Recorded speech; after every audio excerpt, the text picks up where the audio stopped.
Bapak saya cakap dia tak ada di rumah. Hah? Bapak kau cakap dia tak ada rumah? Kalau dia tak ada rumah, bagaimana dia cakap? Dia ada, Tok. Dia suruh bilang dia tak ada. Bad Latif, pelakon kanak-kanak berbakat.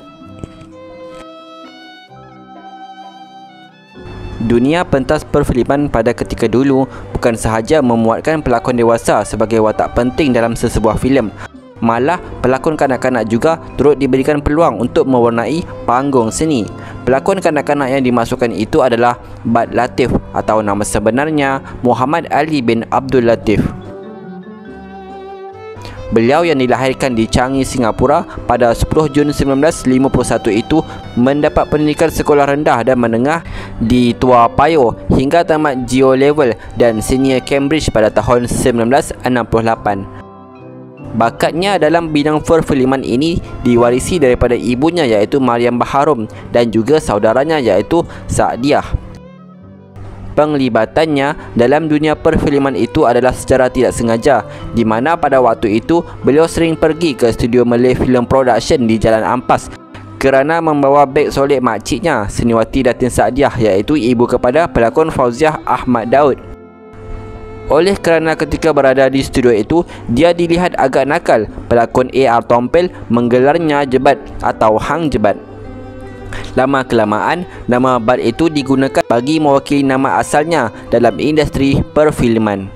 Kisah pembabitannya dalam bidang lakon ini bermula pada suatu hari ketika pengarah filem terkenal iaitu Datuk Jamil Sulong bertanyakan kepadanya sama ada dia berminat untuk berlakon filem atau tidak.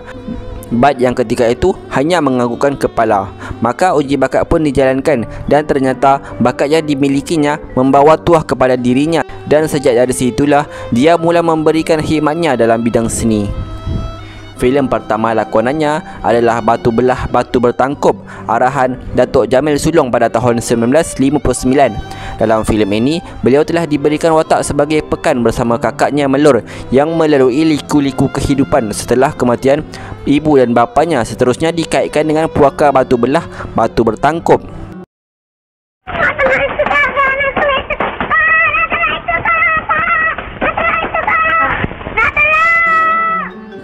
Bad Latif hanya berlakon untuk watak pekan semasa kecil sahaja. Apabila pekan sudah dewasa, ianya digantikan dengan watak seniman Aziz Jaafar. Antara pelakon lain yang turut menjayakan filem tersebut ialah Zaitun Abdullah, Saleh Kamil dan Neng Yatimah. Tidak lama selepas itu, Seniman Agung Negara Allahyarham Tan Sri P. Ramlee telah membuka peluang kepada Bad Latif untuk berlakon di bawah filem arahannya iaitu Nujum Pak Belalang pada tahun yang sama. Filem ini merupakan filem yang berlatar belakangkan cerita dongeng epik masyarakat Melayu lama. Filem ini turut memenangi filem komedi terbaik di Festival Filem Asia ke-7 di Tokyo, Jepun. Dalam filem tersebut, Bad Latif memegang watak anak Pak Belalang, sementara watak Pak Belalang dilakonkan oleh P. Ramlee sendiri. Filem ini juga dilakonkan oleh Hashim Mahyun, Ahmad Nisfu, Hapsah Buang, M. Zain, M. Rafi, manakala S. Samsudin dan Datuk Aziz Hattar pula muncul sebagai pelakon undangan.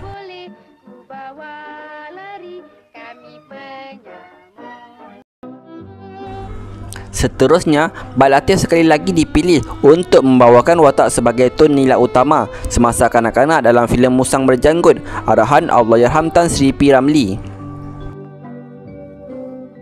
Pada sekitar awal tahun 1960-an, Bad Latif sekali lagi diberikan peluang untuk berlakon dalam filem Lela Manja, arahan Datuk Jamil Sulong. Antara barisan pelakonnya adalah Datuk Ahmad Mahmud, Tan Sri Jin Samsudin, Zaitun Abdullah, Rosnani Jamil dan Haji Mahdi.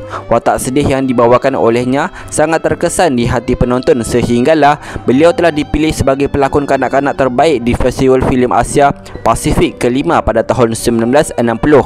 Anugerah demi anugerah berjaya dirangkul olehnya dan sekali lagi beliau telah membuat kejutan dalam Festival Filem Asia ke-7 pada tahun 1962 apabila dipilih sebagai pelakon kanak-kanak terbaik melalui lakonan yang cemerlang dalam filem Gerhana yang diarahkan oleh Datuk Jamil Sulong.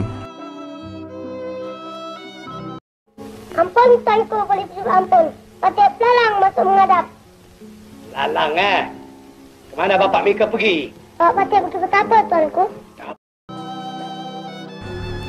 Seterusnya, beliau terus menerajui beberapa filem terkenal ketika itu seperti filem Singapura Dilanggar Todak, Si Tanggang dan banyak lagi.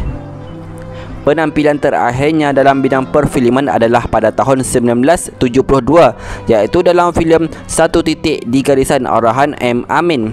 Filem terbitan Ketekris itu dilakonkan oleh beberapa pelakon terkenal seperti Aziz Jaafar dan Dayang Sofia. Menurut akhbar berita Minggu 1984, Bak Latif pernah menyatakan kekesalannya kerana pihak Shaw Brothers telah menyimpan 2 buah anugerah yang dimenanginya dalam pesta filem Asia tersebut. Semasa berlangsungnya pesta berkenaan, beliau tidak dapat hadir kerana sedang menduduki peperiksaan sekolah. Seniwati Sarimah yang menjadi wakil membawa Oscar itu pulang ke Singapura.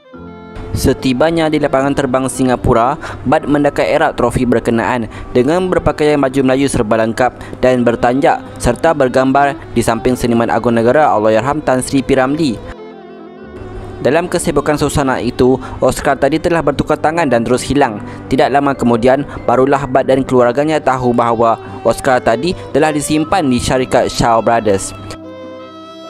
Pada usia awal 20-an, Bud Latif telah berhijrah dari Singapura ke Malaysia mengikuti jejak langkah kebanyakan bintang dan penggiat seni dari MFP dan Ketekris.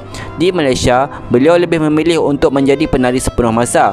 Beliau juga pernah terlibat dalam pertunjukan pentas selain menjadi penari latar untuk beberapa rancangan hiburan televisyen, khususnya di Radio Televisyen Malaysia RTM.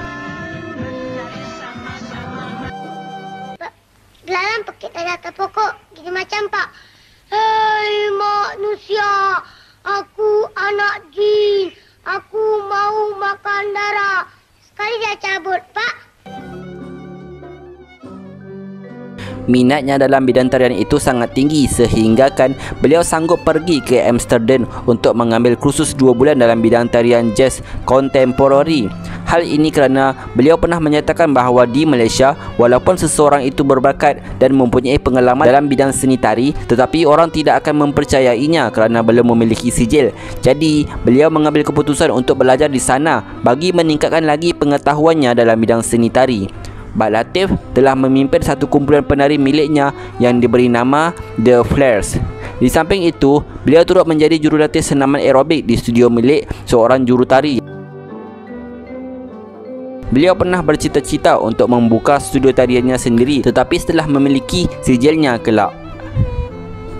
Kehebatannya sebagai jurutari itu dapat dilihat apabila ada di antara muridnya dalam kumpulan The Flash, iaitu Joe Wali Kasim telah muncul sebagai naib Johan dalam pertandingan kejuaraan tarian Malibu sedunia di London.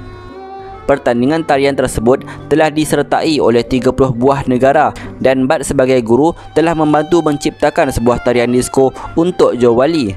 Namun disebabkan terlalu ramai orang yang terlibat dalam pertandingan itu, tarian yang diciptakan itu tidak dapat dipersembahkan. Akhirnya, Joe Wali dikehendaki menari secara impromptu, iaitu menurut konsep tarian yang telah dipersetujui sebelum ini yang melibatkan gabungan tarian India, Cina dan Melayu untuk dibawakan dalam rentak disko. Selain berbakat dari segi lakonan dan tarian, beliau juga berbakat dalam arena seni suara. Beliau telah merakamkan suaranya ke pen hitam pada tahun 1976 dan album solo miliknya itu berjaya mendapat sambutan yang baik dari peminat-peminatnya. Pada 3 Mei 2005, Bak Latif menghembuskan nafasnya yang terakhir di rumah beliau di Pangsapuri, Desa Hillview Tower, Hulu Kelang, Selangor pada usia 53 tahun. Beliau yang tidak pernah berkahwin dan tinggal bersendirian itu mempunyai sejarah sakit jantung, kencing manis dan asma. Semoga rohnya ditempatkan di kalangan orang yang beriman. Al-Fatihah. Orang tak dinding, bagus. Dalam boleh tidur sini. Bapak boleh tidur dalam dengan Tuan Putri. Belum apa-apa pada tahu Lalang.